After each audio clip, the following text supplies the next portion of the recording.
Hi, my name's Adam Gregory. I'm chairman and founder of charity Youth Support. We decided that what we would do is we would go down to Southampton Football Club and we'd actually purchase some season tickets, and then we would get all sorts of different organisations, everything from social services to charities to hospices, to actually come and enjoy the experience of actually going to a football match. And so that's how Youth Support started.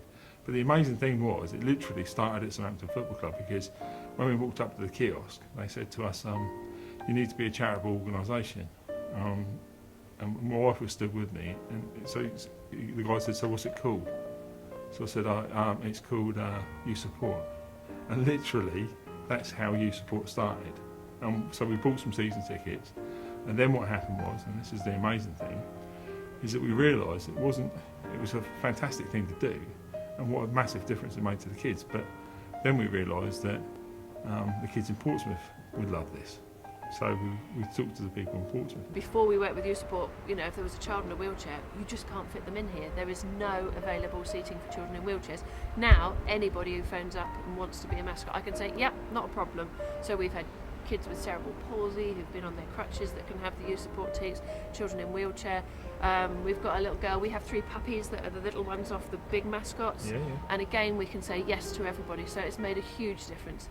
For the kids, when they're sat pitch side, it must make a massive difference. Oh, it's brilliant for them.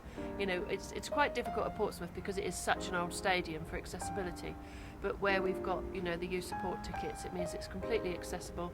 The stewards are trained up in the area as well, so for the ambulant disabled, it's perfect. That as makes well. a massive difference. A huge as well, difference, doesn't it? because it's not only for the youngsters with, you know, physical, but you know, the autistic children and things who might have an issue with the noise. You know, we can come in, they all have the ear protectors and things now, so you know, it's ideal. Makes a massive difference to actually be able to see the sporting heroes, or to watch something firsthand is just an amazing thing, especially if you never thought you were going to get the opportunity. So as I was coming down to our level, and I was saying to James, did you enjoy the day, James? What he did was, bless him, he brought both his hands up and he grabbed hold of my hand. And his dad David said I was going to say thank you.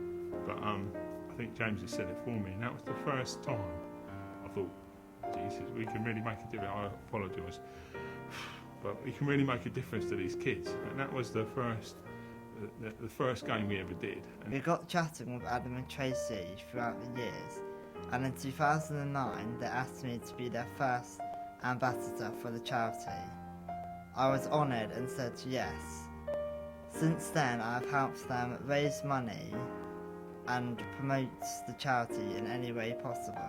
My biggest highlight is, in 2012, I was nominated to carry the Olympic torch for all the community work I've done for Youth Support and how I have helped many kids in the past. That was a great honour for me, and I got the opportunity to carry the torch in my hometown, which was an honour to see all my friends and family cheer me on. Back in 2010, I got the opportunity to take penalties at Wembley. I mean, I do crazy things like I write to the Prime Minister and tell him what I think. Then I get invited to the Cabinet Office. Then I end up with a reception at Downing Street, right? Because they get what I'm trying to do.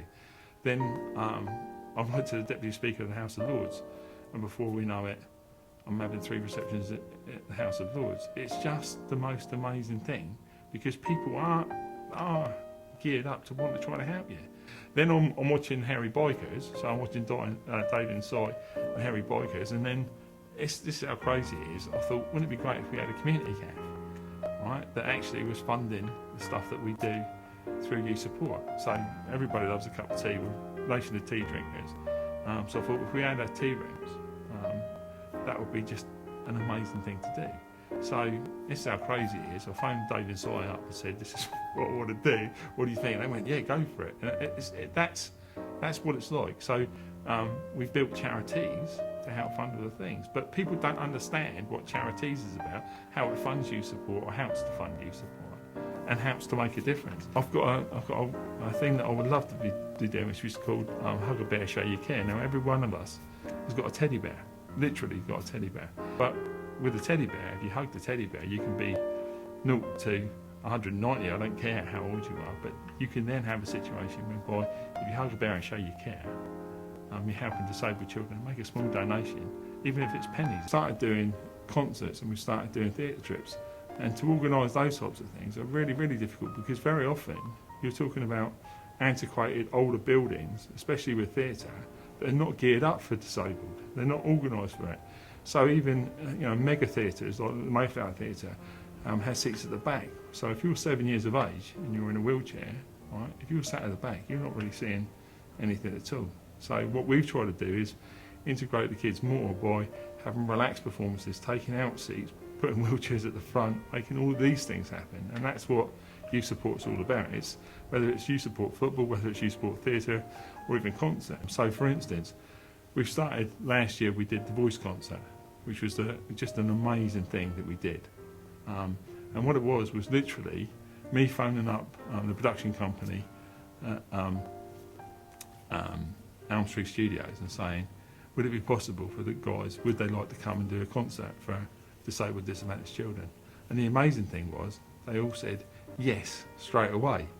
And there was no hesitation, it was just, and then it was like, oh my God, how do we put this on? And I'll be honest with you, I personally thought that what would happen is a load of people would come in and help us, right? And the only people that did help us were Solent University and a lovely lady called Jamie Templeman that actually made it happen. But we had to do everything, so we had to do post-production, pre-production and all these things. But we also had to do sound and light and you name it, we had to do it. But having done it once, it's now fueled the fire. And now what I've done, which is not just me, but the team here have done, is found an unbelievable venue. Welcome to Central Hall. This is a fantastic facility for us to use. New Community Church has given us this opportunity, and it's absolutely brilliant for us to be able to bring the disabled, disadvantaged children with the carers in on the ground floor. And then we've got seating all the way around for up to 900 people, so they can come and enjoy the concerts with us. It's actually going to be marvellous to actually hold the concerts here, because it is just such an exceptional place. What would be really good, right, is if I took all of you to a concert. Would that be good? Yeah, would you like that? We're going to do the Voice concert first, but we're definitely doing it's May the 16th, right? Saturday, May the 16th. So I'm going to make sure everybody's got a ticket in the Voice. Okay. Rita Ora. Okay, well I could ask her, couldn't I? Well, shall I ask Rita Ora if she could come? You know everybody, don't you?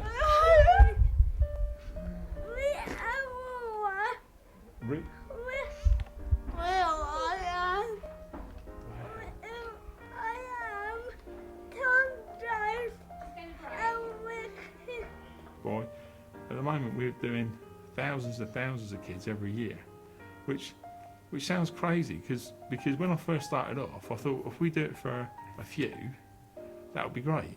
But now what's happened is that what we're doing, I hope, is making a difference to a vast number of kids, but also touching their lives. So I don't know what it means to them. You'll have to ask them what it means to them. But what I do know is what it means to me and what I can see that with the emotion and the thrill and the excitement that it produces for them, that's what drives me forward. Because sometimes I think, hang on a minute, do I need to organise that and do I need to sort this out and do it? Yeah, I do actually. It's probably the best thing I've ever done.